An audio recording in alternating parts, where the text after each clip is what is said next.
गोरखपुर के श्री गोरखनाथ मंदिर में 11वें अंतर्राष्ट्रीय योग दिवस के उपलक्ष्य में विशेष कार्यक्रम आयोजित किया गया। कार्यक्रम में मुख्यमंत्री योगी आदित्यनाथ ने भाग लेकर सभी को योग दिवस की शुभकामना दी। उन्होंने कहा कि योग भारत की ऋषि परंपरा का वह तंत्र है जो न केवल स्वस्थ शरीर बल्कि स्वस्थ मस्तिष्क भी प्रदान करता है। सीएम योगी ने पीएम मोदी का आभार जताते हुए कहा कि उनके प्रयासों से आज योग को वैश्विक पहचान मिली है।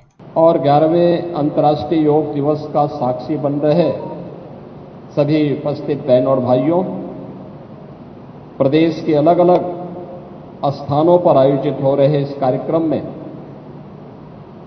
जिसमें लखनऊ में प्रदेश की माननीय राज्यपाल महोदय, अलग अलग जनपदों में प्रदेश सरकार के मंत्रीगण, वरिष्ठ जनप्रतिनिधिगण, ये सभी इस कार्यक्रम का हिस्सा बन रहे हैं। और आंध्र प्रदेश के विशाखापट्टनम में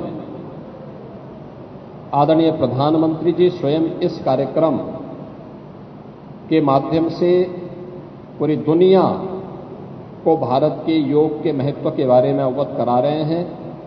मैं सबसे पहले 11वें अंतर्राष्ट्रीय योग दिवस के अवसर पर आप सभी को हृदय से बधाई देता हूं और इस आयोजन में आप सभी का स्वागत करता हूं, अभिनंदन करता हूं।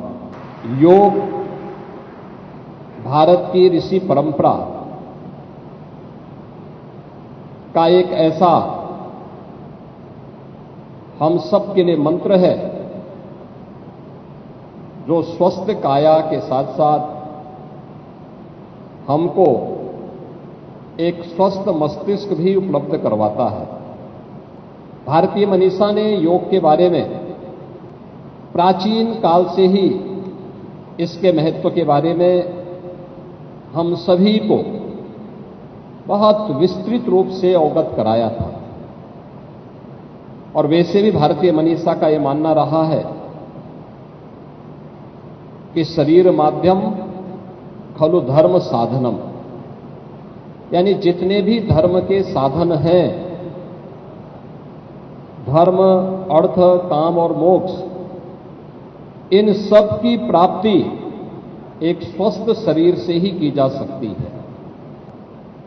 योग की उसी परंपरा को आगे बढ़ाने का आधुनिक युग में श्रेय जाता है देश के यशस्वी प्रधानमंत्री श्री नरेंद्र मोदी जी को। याद करिए, योग की सुविधा को दुनिया के अंदर अलग अलग व्यक्ति अपने नाम से पेटेंट कराता था। कोई योगासन को पेटेंट कराता था, कोई योग के किसी अन्य कार्यक्रम को पेटेंट करवाने का काम करता था। परिणाम क्या होता था कि व्यक्ति इन सब से हम लोगों की विरासत, भारतीय मनीषा की विरासत, भारतीय ऋषि परंपरा का जो एक ज्ञान है, इससे दुनिया लाभान्वित भी होती थी, लेकिन अपने नाम से उन कार्यक्रमों को, उन योगिक क्रियाओं को अपने नाम से पेटेंट कराने का काम करती थी, अपने नाम से ग्रंथों की रचना करती थी। और अंततः परिणाम क्या होता था कि भारत अपनी विरासत से वंचित हो जाता था। लेकिन हर भारतवासी इस बात के लिए आभारी है प्रधानमंत्री मोदी जी का कि उन्होंने, उनके प्रयास से यूएनओ ने 2014 में प्रधानमंत्री बनने के बाद योग की इस विरासत को मान्यता दे करके, वैश्विक स्तर पर मान्यता देकर के 21 जून की तिथि को अंतर्राष्ट्रीय योग दिवस के रूप में मनाने का निर्णय लिया। और 21 जून 2015 से लेकर के लगातार केवल भारत ही नहीं, दुनिया के लगभग 190 देश भारत की इस योग की विरासत के साथ जुड़ करके अपने आप को गौरवान्वित महसूस करता है।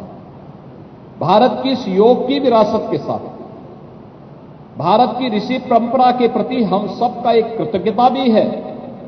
आने वाली पीढ़ी को अपनी विरासत के साथ जोड़ने का एक प्रयास भी है और एक स्वस्थ शरीर के माध्यम से एक स्वस्थ मस्तिष्क की अवधारणा को साकार करने का भी एक अभिनव प्रयास है। हम समाज और राष्ट्र के कल्याण के मार्ग को प्रशस्त कर सकें, इस विश्वास के साथ 11वें अंतर्राष्ट्रीय योग दिवस के अवसर पर आप सभी के प्रति मैं अपनी मंगलमय शुभकामनाएं देता हूं।